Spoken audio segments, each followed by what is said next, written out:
আসসালামু আলাইকুম, সবাই কেমন আছেন? আলহামদুলিল্লাহ আমিও ভালো আছি। আজকে শাপলা উঠানো হয়েছে, এইতে শাপলা আজকে রান্না করব। শাপলা রান্না করে খাই, আবার টক দিয়ে মেখে খাই। একটু মাখবো, একটু রান্না করব। এই তো শাপলা ছিলা হচ্ছে, এখন আমি ছিলতেছি শাপলা, ছিলে রান্না করব। এই যে লালের চরচড়ি, ইলিশ মাছ দিয়ে লাল দিয়ে চরচড়ি, শাপলা, কাঁচামরিচ পেঁয়াজ দিলাম,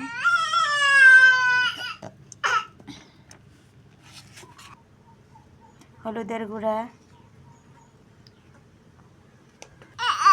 আদা রসুন বাটা, লবণ দে, লবণ আছে।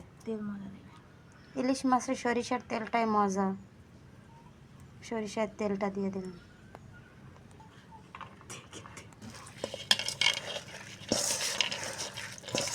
সেই সুন্দর করে মাখানো হচ্ছে। মাখানো যত মজা হবে তত খেতেও মজা হবে।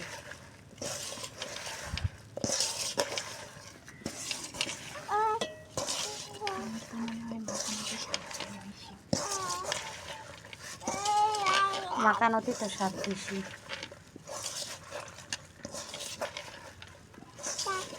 এমন করে মাখানো হচ্ছে, মনে হচ্ছে তরকারিটা এখনই হয়ে গেছে। দেখেন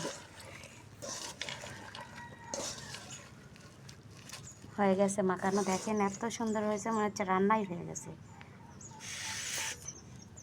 এই তো মাছটা দিয়ে দেওয়া হচ্ছে, দেখেন সেই ঢাক করে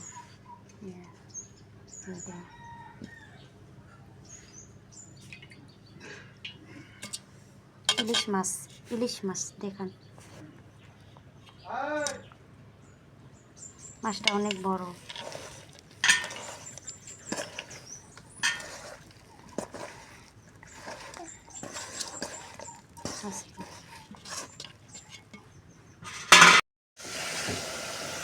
আমরা কাঁচামরিচ দিয়েছি তাই এরকম কালার আসতেছে।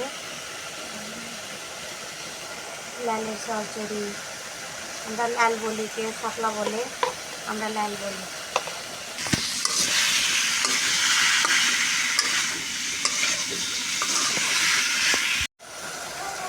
এই তো লালের চরচড়ি, আমরা লাল বলি, কেউ বলে শাপলা, আমরা লাল বলি।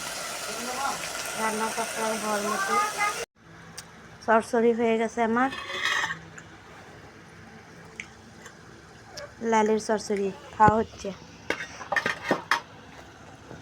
শসা, সালাদ, তার সাথে লালের চচ্চড়ি, সেই মজা।